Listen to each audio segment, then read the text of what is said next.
Once you see your light, you'll be streaming on YouTube. Otherwise, it all flies everywhere.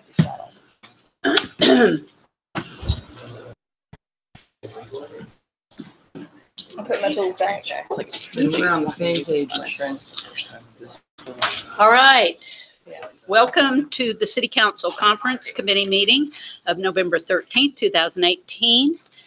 We have one item on the agenda, and it's an update and discussion regarding the I-35 corridor study. And Sean and Angelo and Gary Evans of EST will be presenting.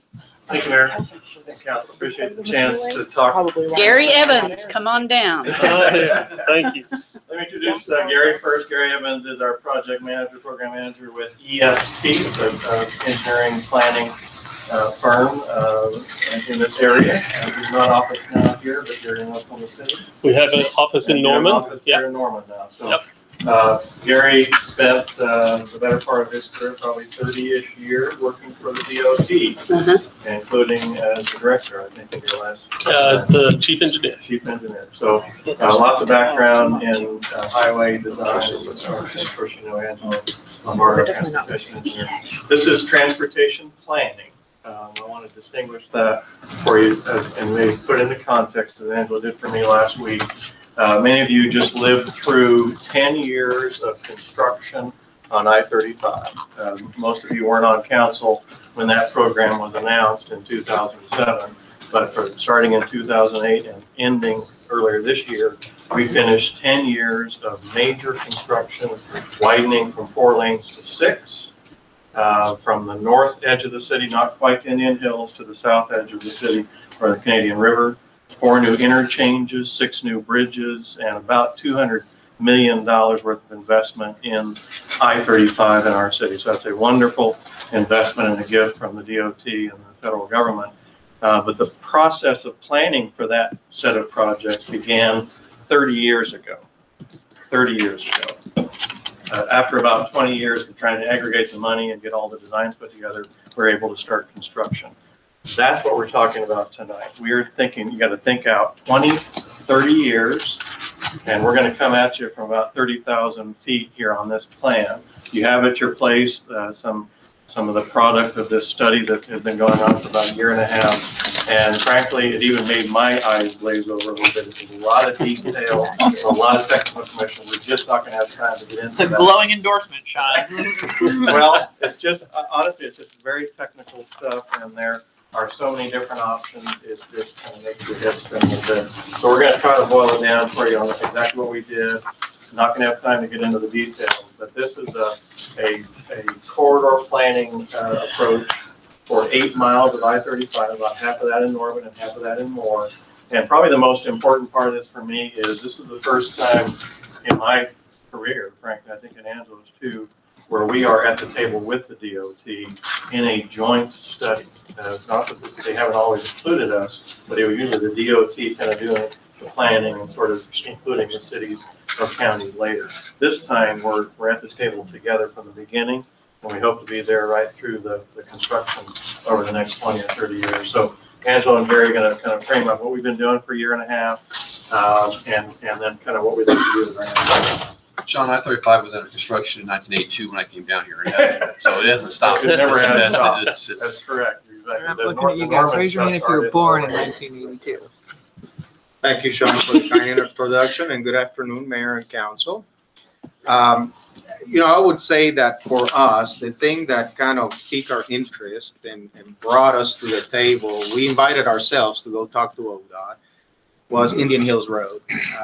You know, the condition of the bridge, the interchange itself being functionally obsolete, and the fact that we had all these preliminary plats that council was reviewing and approving, as shown in the bottom right-hand side of that slide, you know, made us concerned, and we thought we needed to have a conversation with ODOT about looking at that interchange. And luckily for us and the city of Moore, this grew into a corridor study that looks, like Sean said, at an 8-mile corridor with several interchanges in it. It is a 2-phase study. We are in phase 1, so there's going to be a phase that will follow completion of where we are right now will require the city to participate financially. Don't know to what extent yet. We'll discuss that at the end of the presentation. But it all started with a three-party agreement between the Oklahoma Department of Transportation, the city of Moore, and our city. The total cost for phase one is $775,000. ODOT's picking the tab on half of that, and then Moore and Norman splitting the remaining 25% each. We have already included our share in previous capital budgets, and in fact have already paid the Department of Transportation for our share. This participation from the city was approved by council on January 26 of 16 in contract number K1516105. As Sean mentioned, it's an 18-month-long study. We are at the preliminary draft stage of the final report, a few refinements, but we should see that completed here in the next month or so. The study considers the long-term needs for the corridor. And it starts actually south of Robinson Street and Norman, and it goes north to southeast 4th Street and Moore. This phase included one public meeting. There'll be additional public meetings with the next phase. Every interchange in the corridor gets evaluated. It has language in the contract where additional interchanges, and this is very important for the city too, because we have been advocating for a new interchange at Rock Creek Road, and the study will formally look at that. So new interchange at Rock Creek Road, and the city of Moore, who just started construction of their overpass over I-35 at 34th Street, is also interested in perhaps having full access to the interstate at that location. So those two considerations will be looked at as part of this corridor study. And in the end, we could end up with either the reconstruction, reconfiguration of the Robinson Street interchange, the Tecumseh Road interchange, and the Indian Hills Road interchanges in Norman.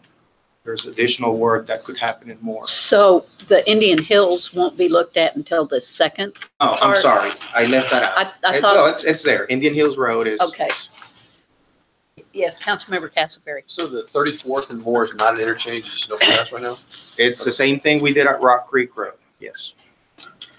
So there have been a number of tasks that have been accomplished to date, and we'll brief you up on some of these this evening. But there has been significant data collection that has taken place, traffic counts collected, crash data evaluated, one meeting where we had some public involvement. There was a universe of alternatives that was looked at for the individual interchanges at each location. They evaluated every possible interchange configuration and began to refine that so that there are now a few for each of the different corridors that Gary will speak here in a minute. Again, there's a draft report that staff has received, and it's the basis for this presentation today. Later in the process, there was a ODOT, and I think to everybody's benefit, thought that because originally we started looking at interchanges individually. And on a busy corridor like this that has an interchange every mile, it's important to look at the corridor to see how each interchange interfaces with the next one. So ODOT asked that we sort of take a step back. That's why there has been a little delay in delivering the first phase of the project, to look at the corridor and then to see the different interchange possibilities within each of the corridor options. And again, there were 5 different corridors, and Gary will speak about this. Some that maintain the two-way frontage road systems that we currently have, others that proposed one-way frontage roads. Again, those are some of the big decisions that the affected communities will have to make in the future.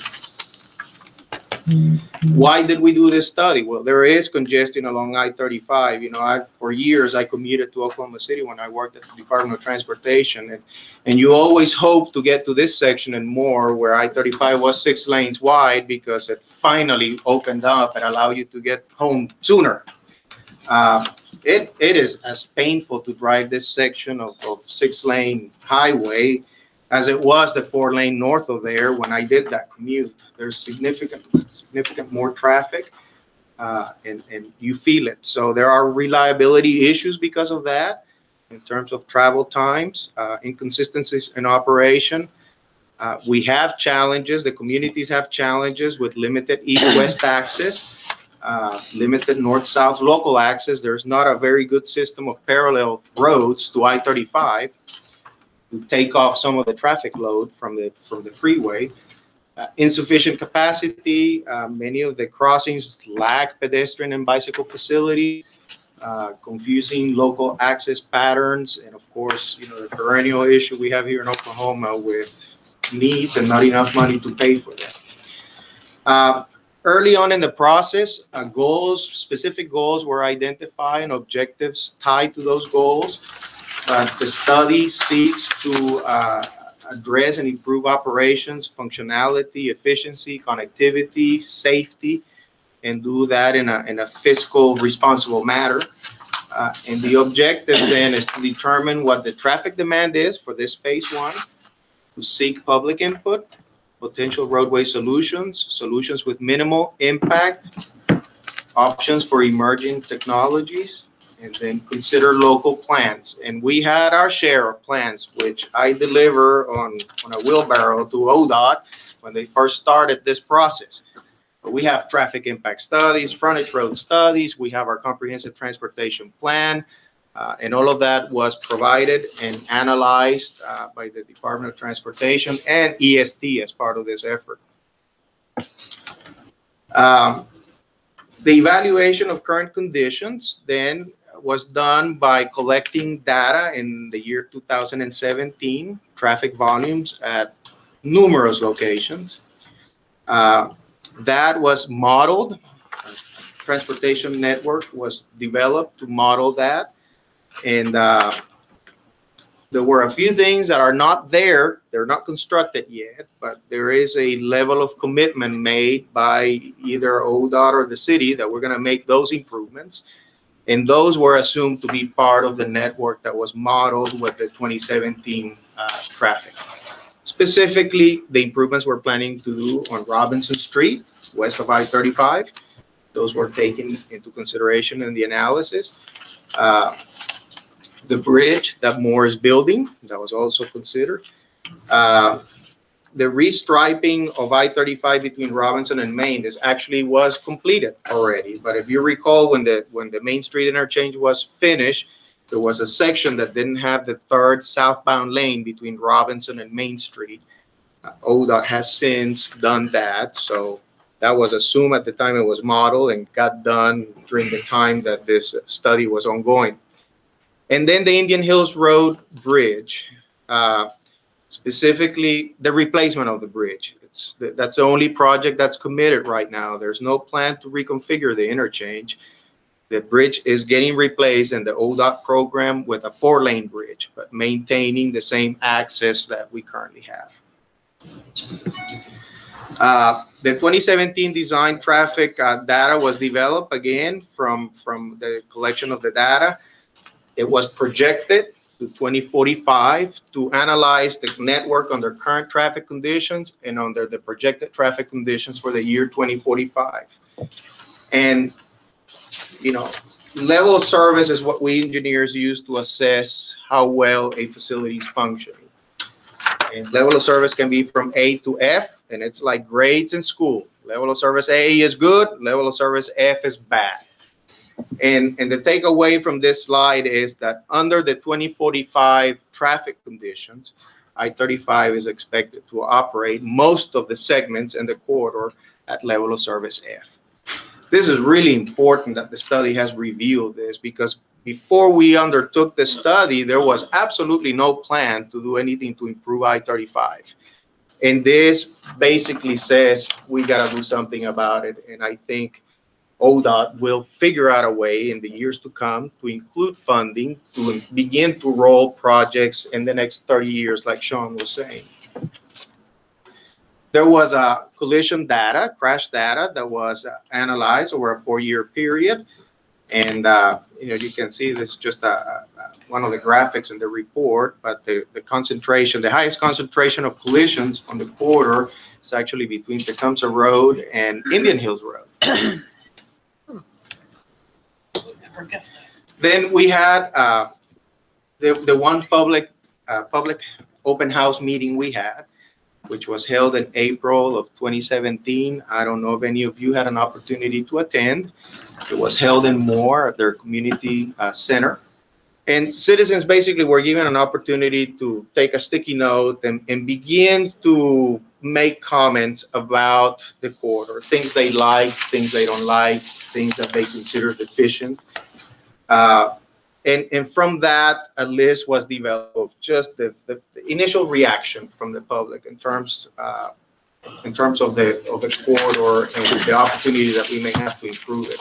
At that time, we had just opened the Main Street single point urban interchange. We just completed that project. And generally, people that attended this public meeting were very pleased with how that was functioning and how that improved traffic flow in Norman on Main Street. Robinson Street, I've been hearing this for the last 26 years while being traffic transportation engineer of the city. Issues with Robinson Street west of I-35. I'll take care of that here hopefully in the next year or so. And issues with the west leg of the two intersections backing up. Again, very hard to coordinate the operation of traffic signals when they're less than 200 feet apart. With Rock Creek Road, the obvious, why isn't there access to I-35? Citizens at the meeting brought that up. At Tecumseh Road, issues with how long the traffic backs up if you're southbound on I-35 getting off at Tecumseh Road. And then Indian Hills Road, people even got specific as to the type of interchange they would like to see. They would like to see another single point urban interchange at that location. And again, the bridge needs fixing. So at this point, I'm gonna turn it over to Gary, and Gary's gonna go a little deeper on the different alternatives and the things that we're considering developing those, and I'll be happy to run the slides for you. So, all right. Thank you, Angelo. Mayor, I appreciate the opportunity to be here tonight, council members. I think we've heard from some people that have driven this road for many, many years, and I would be one of those. I moved to Oklahoma in 1985, and sure enough, it was under construction at that point in time. And as Sean has said, I was with the Department of Transportation for 28 years, so I had a part and a role to play in the construction of that I-35 and have kind of followed that story throughout. I think another important thing that we've heard at this point, too, is that there was no plan to move forward from where we're at now. ODOT has made a great financial promise to that corridor and spent a lot of money out there, but just as Angela was saying, I think maybe a success has been to our own congestion management out there, because both Moore and the city of Norman have been, greatly economically successful, and there's a lot of growth in the corridor, and that leads to where we're at now. We have a much improved roadway system, but we have a lot more volume of traffic trying to utilize that system, and so that's where we are. I think it's through the efforts of the city of Norman to reach out to ODOT to bring forth this conversation and get it started, and then include more in that conversation because of the entirety of the corridor. And I think we all understand that the success of this, and it will be a long-term plan. It's, we have some pictures that show some ideas on paper, and I don't think any of us have the idea that those are, going to be started in construction at any near future. But there needs to be a long-term plan as to what that corridor might look like in the future, so it can support the growth that's come around this corridor. And so appreciate, and I think everybody in the transportation community appreciates the city of Norman kind of kickstarting that conversation and getting it going. When we talk about corridors like this, one of the things that's discussed is the difference in between what the city of Norman or the city of Moore might want to see as outcomes to this study, and then what ODOT might want to see as outcomes. And while they're both interested in improving transportation in the corridor, ODOT will be a little bit more focused on throughput transportation, and where the cities might be a little bit more focused on, connectivity and just overall efficiency of the system getting in and around that. So we had to look at several things. We've talked about the study being put into 2 phases, and this is really the culmination of phase 1. And that's why we see phase 1 up there. And that was really to identify the problem areas, which we had a lot of help with the old studies and other stuff that we had on that, plus doing a lot of traffic counts. So coming together and getting all the existing information and compiling it into an overall plan, and then looking at potential alternatives for solutions. And so we had a group of transportation experts that would look at potential alternatives at the interchange location, because I think we're all familiar when we drive the corridor that oftentimes no two consecutive interchanges look like the one that you just came out of the one before. And so driver expectancy is an issue out there, is what they would see from interchange to interchange. And so we kind of had a brainstorming session of what those potential alternatives might be, and then performed a qualitative analysis. So when I talk about the qualitative analysis at each one of those interchange locations, these were the 10 items that they were graded upon, and we just simply identified numbers between 1 and 10, 10 being the best and 1 being the least effective, or the least best option. And we looked at different interchange configurations depending on a lot of these things. One is operations, just how efficient is it, but you can see all the other ones out there. Connectivity, how safe were they? Affordability is obviously an issue, because if you come up with a plan that's not affordable, it will never go in. But all of these different categories were evaluated in a scoring in a qualitative analysis of what a brainstorming session might reveal.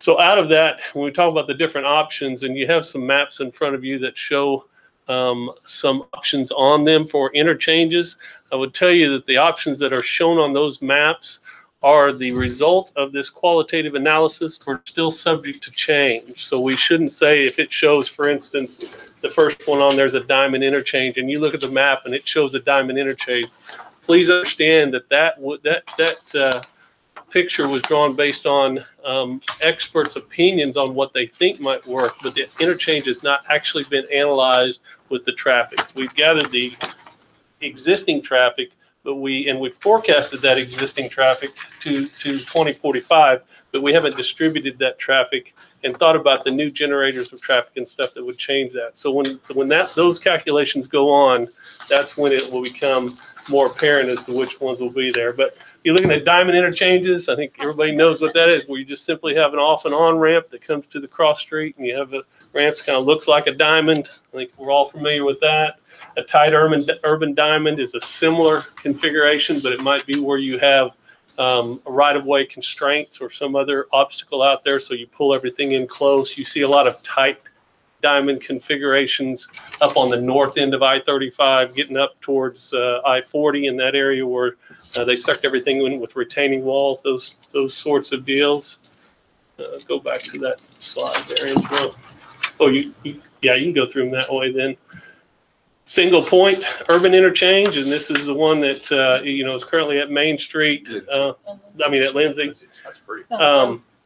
You can see the size of it. I know the first time that I went out there and looked at that, and then you see the amount of space that's out there. So it's certainly not the least expensive option, but it is a very effective option in that it has one traffic signal that controls the flow of all the directions. So I think those are, like I say, we saw in the public meeting that those were very popular because I think people, once they understand how to get through them, they work very well. Go on the next one. This is called a diverging diamond. It's another innovative one. To my knowledge, I don't think we have one of these in Oklahoma yet. You see a lot of them in Missouri, and I grew up in Missouri, so when I go back, seems like every time I go back, I see one. I grew up in Springfield. Springfield has several of them now, but it's a situation. They get rid of a lot of left turn lanes with opposing traffic aren't there anymore, because you actually, when you cross the bridge, you go to the left side of the bridge, and then you're able to access the on-ramp from that side. So it's a little bit disconcerting when you first drive it, because you feel like you're driving on the wrong side of traffic in the wrong way, but they are but they are very efficient and effective, and I think you're going to see more and more of these be built over time because of the efficiency that they have. I would say Super confusing. this type of interchange, at least for now, is not proposed in any of the alternatives in Norman. There's one and more. Remember, we have trouble with roundabouts. So let's not even go to the diverging diamond. Yeah, diverging diamond. This is a partial cloverleaf interchange. This would be kind of halfway between a diamond interchange and a full cloverleaf, where you would see loop ramps on all 4 quadrants. You know, the idea of a loop ramp is it allows for a right-hand maneuver rather than having to do a left turn across traffic. And so you might pull out a couple of the movements that have particularly high volume and make them have right-hand movements rather than left-hand movements, and have a partial cloverleaf interchange like this. Or you could develop to the full cloverleaf interchange, something like this. And while I would say that, you know, we looked at the size of how what we call a SPUI, a single point urban interchange, might be, you know, the size of a cloverleaf like this in an urban area is very large. So they would be very difficult to retrofit something like this into an urban type setting. That's what we had at Main Street before we built the SPUI. Yeah. So anyway, again, what they did was they looked at each one of those potential interchange configurations, and based on the existing traffic volumes and their expertise, being geometrics engineers and roadway engineers, they looked at those and tried to pair the potential different interchanges that they would study going forward from, you know, maybe 6 or 7 down to 2 or 3 or 4, so that they could narrow the study for that. So the things that they used, you know, not only the list we had before, but they also looked at other criteria that would help them narrow that down. Interchange spacing, you know, each interchange, you would think a mile apart between section line roads would be a long distance, but when you start putting interchanges out there and you look at the run out lengths for the on ramps and the off ramp decel lengths and stuff, interchange spacing becomes an issue. Auxiliary lanes, the third one there, you know, were one of the things when ODOT talked about this, and because we had to say exactly what is your vision, you know, what is everybody's vision for what this might look in the future. And one of the things that ODOT said is that they were not necessarily interested in adding another lane to I-35.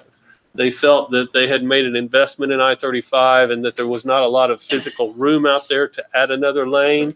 And so they wanted us to look at, you know, the interchanges and stuff that would improve the capacity without just saying that, hey, we're going to take it from 6 lanes to 8 lanes or 10 lanes or something like that. But also auxiliary lanes figure in that.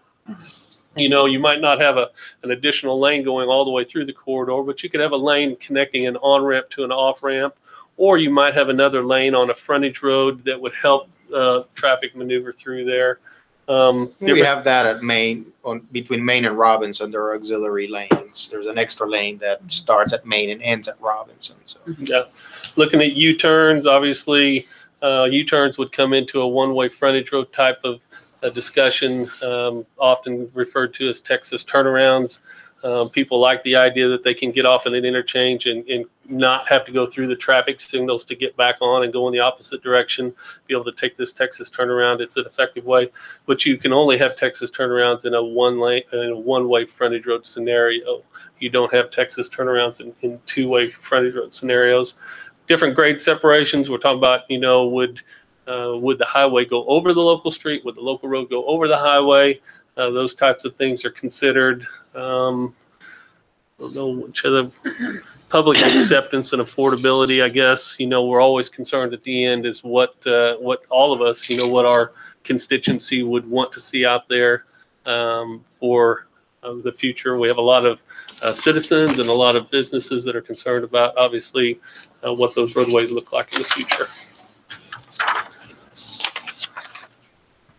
The same list. Yeah, I'll talk about this a little bit. So when we came up with alternates, another criteria was that we would come up with alternates that included both a one-way option and one-way frontage road option and two-way frontage road options.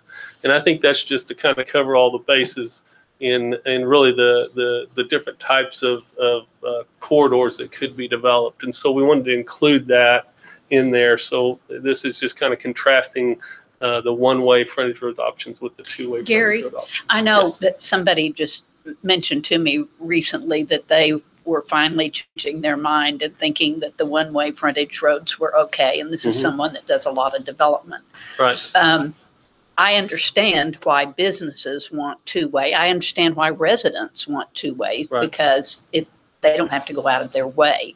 So is it just cheaper to do the one way? Is it safer? What? Well, I think it would be both safer. It would be cheaper because the footprint of the roadway would be smaller. But I think the major idea is it's just more efficient that way. If you look at larger corridors around, I think the majority of the time, if you see them developed in a greenfield situation where they could do whatever they want, it would develop as a one-way because they really are going to work more effectively. But change, as you say, change is difficult, and people get accustomed to the way they access different properties, and they like to hold on to that.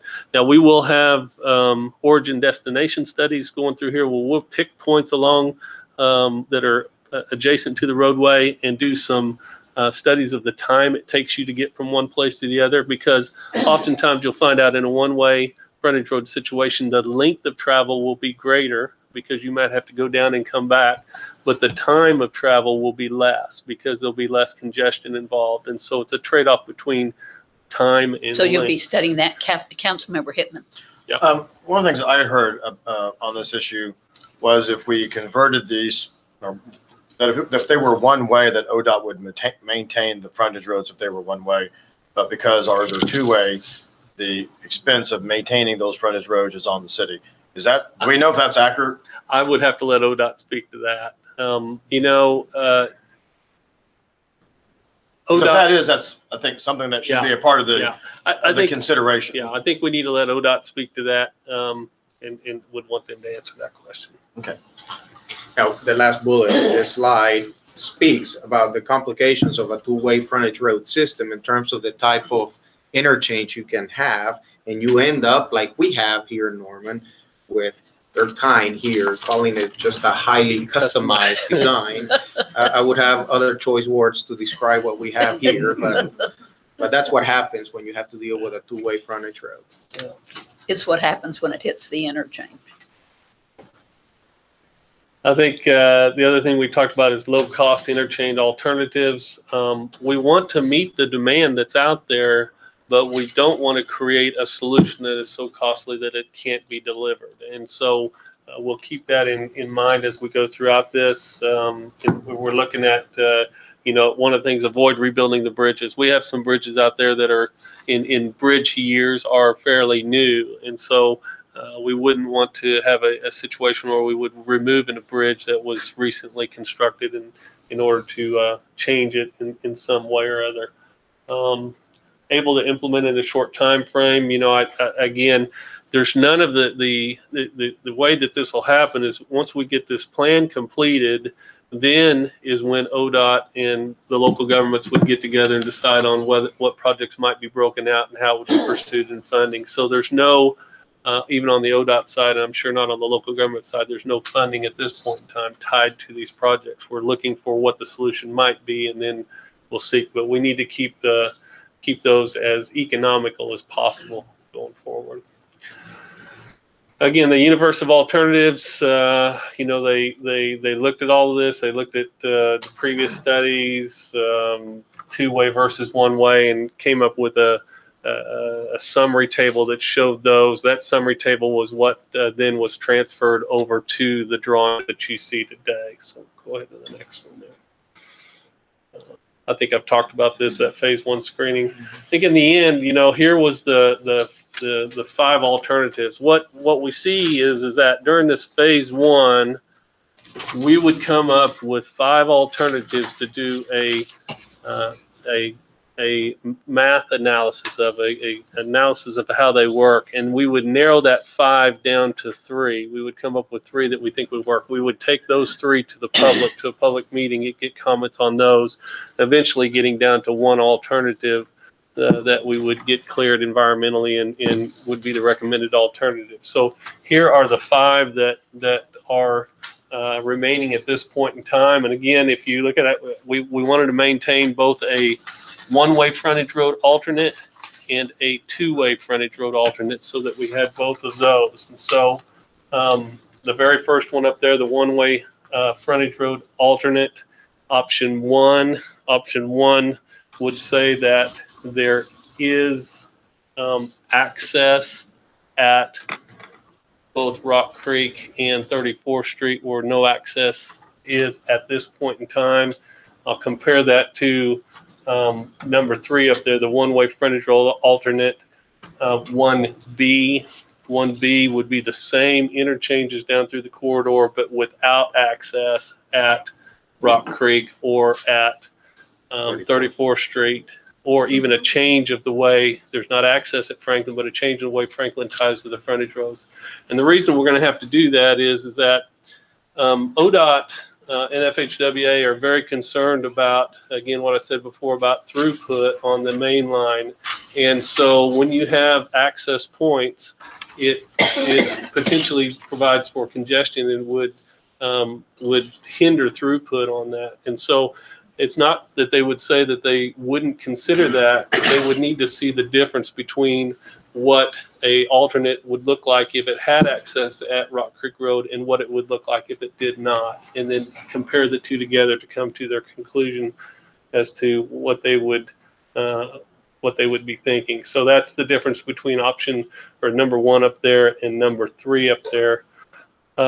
Likewise, number 5, one-way frontage roads alternates with X ramping is access for all the existing interchanges plus Rock Creek and 34th Street. But X ramping, if you've driven one before, you know, we're used to leaving the highway before we get to the cross street and then accessing back on the highway after we get off.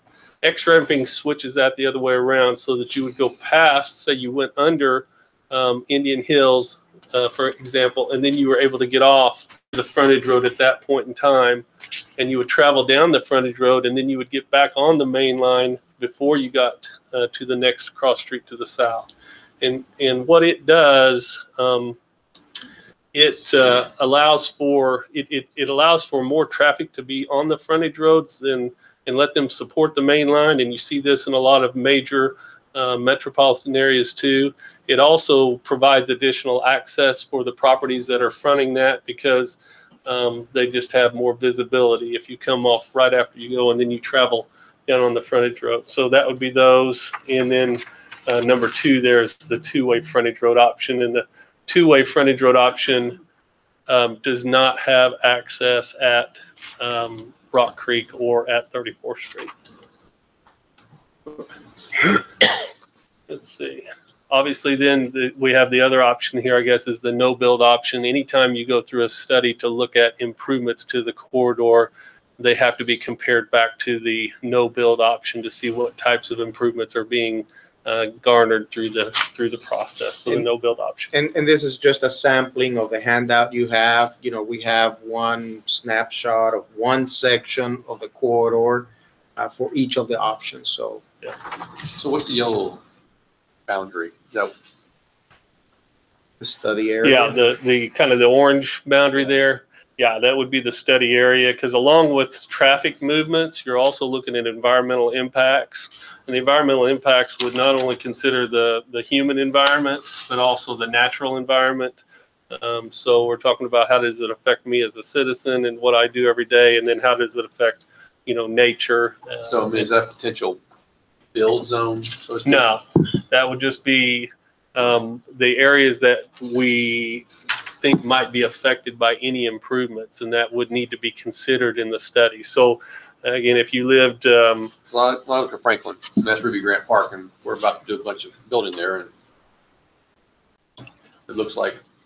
Yeah, and I think that's why it's shaded in green, because it's a park, and so that would have been discovered during the process. That would be an obstacle to making improvements at that needs to be considered, you know, during that process. And so you'll see the different one. I think the medical facilities are in the purple shaded color there. You have schools that are in orange, and so you're pinpointing those things that are part of the human environment, I guess, in that sense. And in making sure that you are not doing something that would damage them unnecessarily. I would add to that, if any of this, well, when all of this goes forward, not if it goes forward, when all of this goes forward to construction, we would be required to do an environmental assessment of that boundary through the federal process. Yeah. So we want to get out ahead of that with this study and draw that boundary now and make sure we're not identifying some fatal flaw condition, some either human or natural environmental issue that might prevent us from doing a SPUI or something like that. Yeah. There's an archaeological site. That was my, I was just thinking, I was like, what the heck? You'd be surprised what you find. I would add to that this is really important that it's kind of elongated along the major streets in Norman, because then the corridor on the local street gets analyzed as part of this process. Right. So, I mean, they're going to look at Tecumseh Road, basically from 36 east to 24th as part of the study. Yeah, and I think that's it. You're trying to throw a big area out there to make sure that you don't miss anything. Councilmember Carter.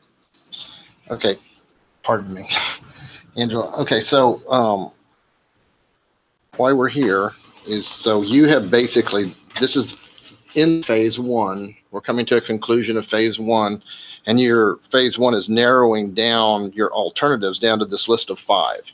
Yeah. And that's what you'll be studying in phase 2? Correct. Okay. And so my question then is, what's your vision at the end of these projects, this study, this 2-phase study? Right.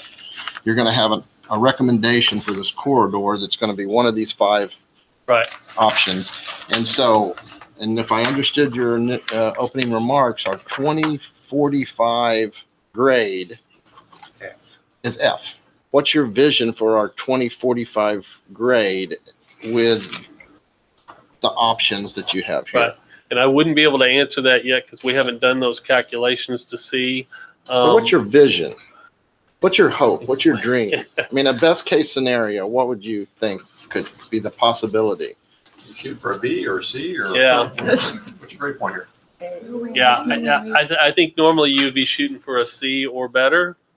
I think we all understand that the corridor is highly stressed at this point in time, and that we have a lot of improvements along the corridor that would prevent, just the addition of lanes like ODOT was speaking to. And so I think our vision is to make the best improvements that we can. And I think that we all understand that there's a lot of inconsistencies and that have gone through. ODOT basically came through and added a lane, but they had blinders on when they were looking at everything else that factored into this, which was the interchange configurations, the roadways leading into the interchanges, the auxiliary lanes, the usage of frontage roads.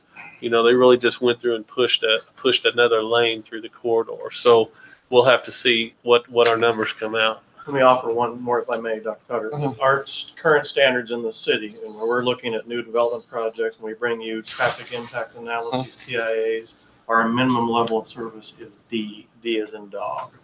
We always want to get better than that, and so do developers and designers. But we will allow it to go to a D here locally. Okay. And most cities and states will sort of succumb to that if we have to. And remember, that's the peak. It's a peak hour condition, meaning that whenever you're not experiencing the peak hour, that level of service is going to be So are there better. any cities in America that have A's? Very few. No. Yeah. Well, that didn't Are there many that have B's? I mean, Your it grade depends drops on by what the time time they of get day it you're built. talking about and those types of things. In Oh, this well, case, the corridor is about 9 miles long, and we analyzed it in about 25 different segments, both north and southbound. And that chart that Angelo had previous up there would have shown, and is that included in their packet? Yes. And it'll have numbers of segments. How many segments graded a F versus a D versus during the peak hour? And so there are some segments of the roadway that function well, right. But there's some that are not. So Blended grade. yeah, So you're an independent consultant. yes, Okay. And so if you were to say, it sounds like to me that ODOT is throwing a restraint on you by limiting the number of lanes. Is that So, I mean, I'm just Yeah, trying to get a grasp of this negotiation or whatever it is. I assume it's a negotiation. And so, if you, as a consultant, were trying to make us be a C, yeah. I mean, is there a vision? Is there a alternative that you would propose to get us to that level, or are we just that's the height of the bar due to all of the factors? Yeah, again, I think we would have to look at the most efficient way. That's what our job is, to try to find the most efficient way to get through there while maintaining the 6 lanes of traffic on the main line. And I just would hate to kind of venture what the grades might be at the conclusion of our study at this point. Okay, Councilmember Scott has had her hand up now for. Yes, I have a couple questions, and they actually are on options 1X and 1XB, the one-way with reverse ramping. So on 1X, I see that there is an off-ramp going on to Rock Creek and off of Rock Creek. Is that correct? Yes, on 1X would show access to at Rock Creek. And I'm wondering, from a traffic engineer perspective and an ODOT perspective, that wasn't part of the plan to begin with, is that a good idea? And then that's my question there. You know, I think for me it would matter the difference between anytime you add a movement to the main line, it has the potential to affect the efficiency of the main line. On the other hand, if you have adjacent interchanges that are heavily overburdened, the addition of another access point might relieve congestion at adjacent points. So it's a little hard to say which one will ultimately end up being the most effective. Personally, I'm a big fan of the 1XB option here, the one-way frontage road with reverse ramping. It's my preference. And I'm wondering, because right now Robinson is that two-way mess, and so I'm wondering, going forward, when we narrow this down, how far the ramps be going back, like when you're exiting south, and then same question going on. Saying where would the X ramp be located at? Right. So right now, when you're exiting on Robinson, it's just messy. Right. So I'm wondering, is this going to extend outward a lane, kind of how you were talking about the auxiliary lanes between Robinson and Main? Are we going to have something like that between Tecumseh and Robinson, thinking that we don't have an exit ramp on Rock Creek? So are we going to have a straight through? Because I think that could reduce congestion, especially if it's going one way. Does this make sense? I'm not sure I'm following you exactly, but on the X ramping, you would look at an appropriate place to land the ramp onto the frontage road. So it's going to be shortly after the cross street. If you're headed southbound and you passed under Rock Creek, for instance, you would exit to the frontage road after you passed Rock Creek Bridge at a place that would accept that ramp coming to the frontage road. And the frontage roads at that point would be one way. It would likely that frontage road would have to be altered so that it carried an auxiliary lane, a third lane in that area, so that when you come off, you would be in your own lane. Okay, that's my question. Yeah, you would be in your own lane, and that you would continue on down to where there would potentially be an on-ramp to get back on. So you would have a weave, kind of like a weave that you do on a clover leaf today. I see that here. There would be a weave section for that also. Okay. And last question on that, on 1XB here. I don't understand, I guess, this blue line in the middle of the highway. I understand it's a ramp, but I'm not sure if I'm making sense of why this is right here. I may have I've got a much smaller picture than you have there. Yeah, we only have one here. This area you're looking at, or one more? One more. I think it's this one. Thank you, Bill. To the blue in the middle of the road there. I think It's in the middle of the highway. Right here. Yeah. It looks Is like, this just yeah, it looks like that's just a drawing where Okay. it should connect to the other side of the expressway. Yeah, that looks like a graphical error. Okay. Just wanted to be sure. Yeah, yeah. Okay, Councilmember Hickman has a question, and we really need to wind this up in 5 minutes so that we'll have at least 5 minutes to get into the other room. What's, since we're running out of time, and I'm looking at your last slide now, next steps, phase 2. What is the planned timeline for phase 2 to get the final report done?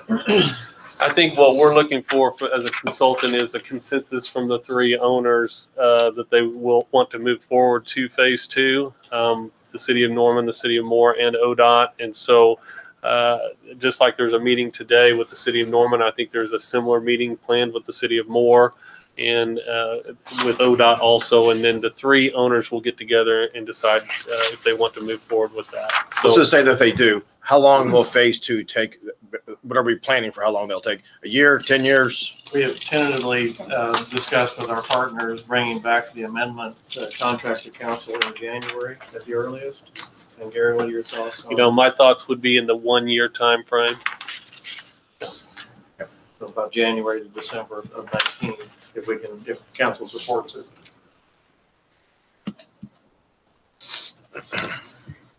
Any other questions? If there's no other questions, I will adjourn the meeting and give us a few minutes. Thank you. Thank you. Oh my gosh. So good, Lord.